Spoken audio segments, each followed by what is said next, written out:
Hello to all students. Biotechnology पढ़ रहे थे हम। और बायोटेक्नोलॉजी में हमने रिकॉम्बिनेंट डीएनए टेक्नोलॉजी पढ़ा है। बायोटेक्नोलॉजी की एक दूसरी ब्रांच है जिसको प्लांट टिश्यू कल्चर कहा जाता है।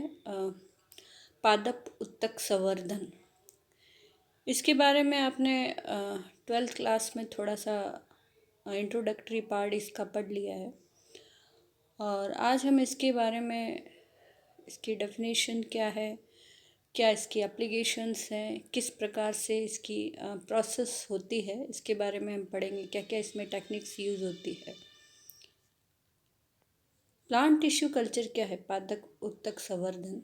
पादप उत्तक संवर्धन एक टेक्निक है जिसमें जो प्लांट्स के जो पार्ट्स हैं, ग्रोइंग पार्ट्स जैसे सेल, टिश्यू, ऑर्गन, सीड्स, इनके द्वारा अभी तक जो भी हमने पढ़ा है, जिस तरह से भी प्लांट किस तरह से हम कलम यूज़ करते हैं ए सेक्सुअली रिप्रोडक्शन में, या फिर हम बीज यूज़ करते हैं और उनको बाहर एनवायरनमेंट में, नेचुरल एनवायरनमेंट में उगाया जाता है।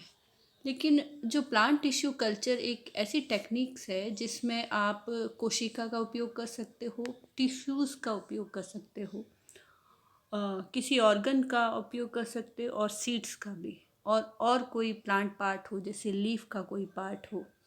इस तरह के इन पार्ट्स का आप यूज़ करें और फिर उसको स्टेराइल एनवायरनमेंट यानी निर्जम परिस्थितियों में, निर्जम वातावरण में, जर्म रहित, क्योंकि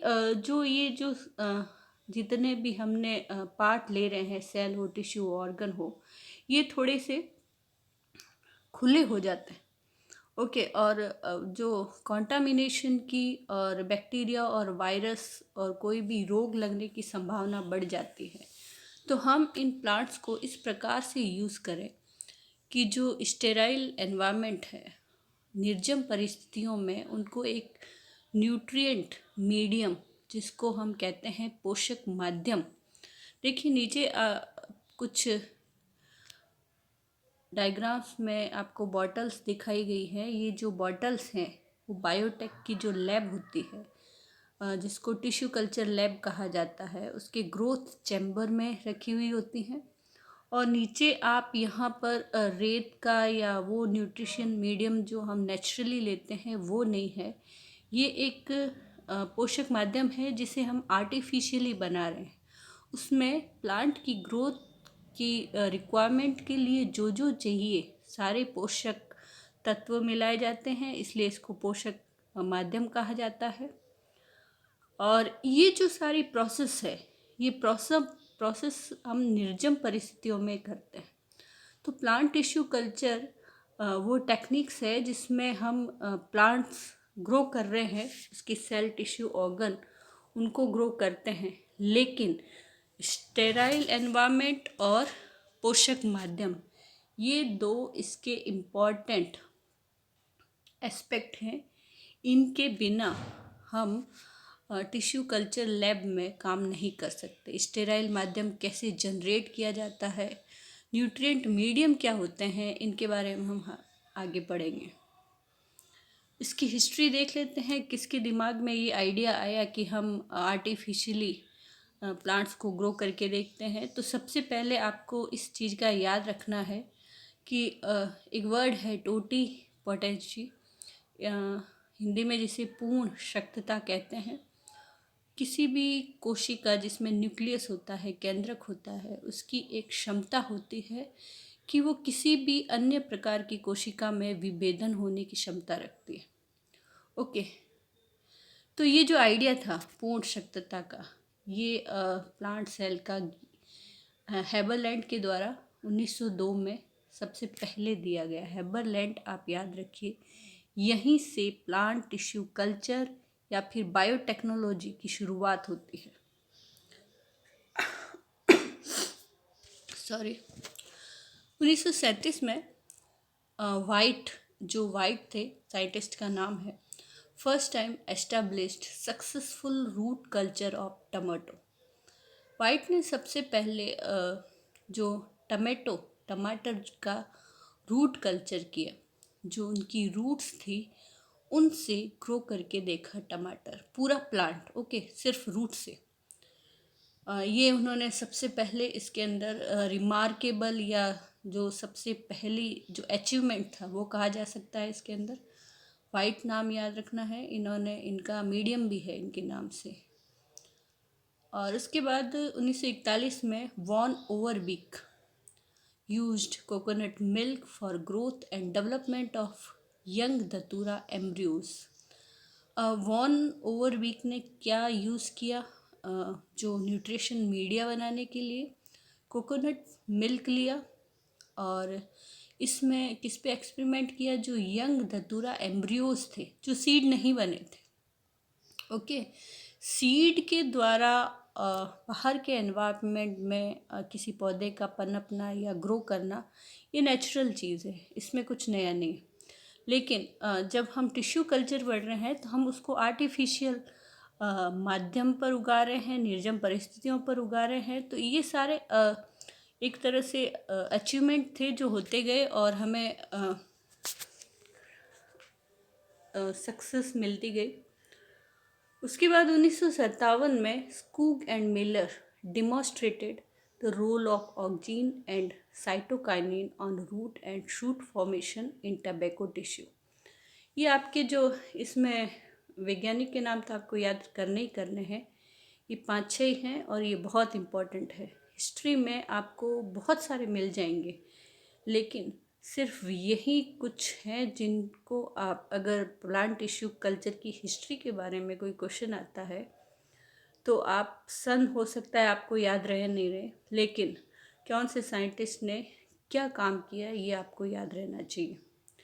तो स्कूग एंड मिलर ने टोबैको टिश्यू लिया और उसमें जो आर्टिफिशियल मीडिया था उसमें ऑक्जीन और साइटोकाइनिन का जो रेशो होता है 1:2, 2:1, उससे उन्होंने रूट और उनको चेंज करके रूट और शूट फॉर्मेशन बनाया, तना और जड़ों का विकास किया, okay.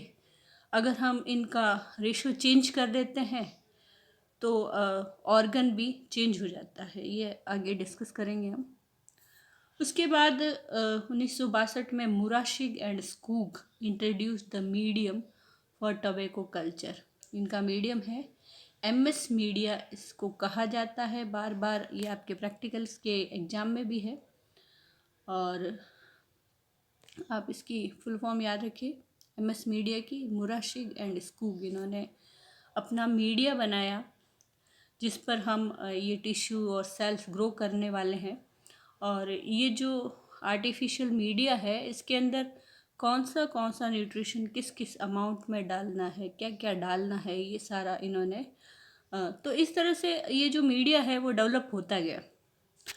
Isolation of BT gene from bacterium bacillus thuringiensis, okay. ये तो बहुत बड़ा डेवलपमेंट था, 1987 में हुआ। बैसिलस thuringiensis BT कॉटन जीवाणु से हमने BT जीन निकाला और उसको कॉटन में ट्रांसफ़र किया। प्रिंसिपल्स क्या हैं? Plant tissue culture depends upon totipotency. It is the ability of plant cell to regenerate into a whole plant. ये प्लांट सेल की क्षमता है जो पूरे प्लांट में परिवर्तित होने की विकास करने की क्षमता रखती है। हमने जब हम टिश्यूज़ के बारे में पढ़ते हैं तो हमने कोशिका विभेदन के बारे में पढ़ा है। कोई भी जो कोशिका होती है, ओके, जहाँ विभज्योतक से जैसे नई कोशिका बनती है वो किसी एक पर्टिकुलर काम करने के लिए, अगर लीफ में है तो मीजोफिल सेल या फिर एपिडर्मिस, जहाँ जिस पोजीशन में होती है उस पोजीशन में एक फिक्स काम करने के लिए विभेदित हो जाती है, ओके। उसके बाद उसका वही काम रहता है, विभेदित, ओके।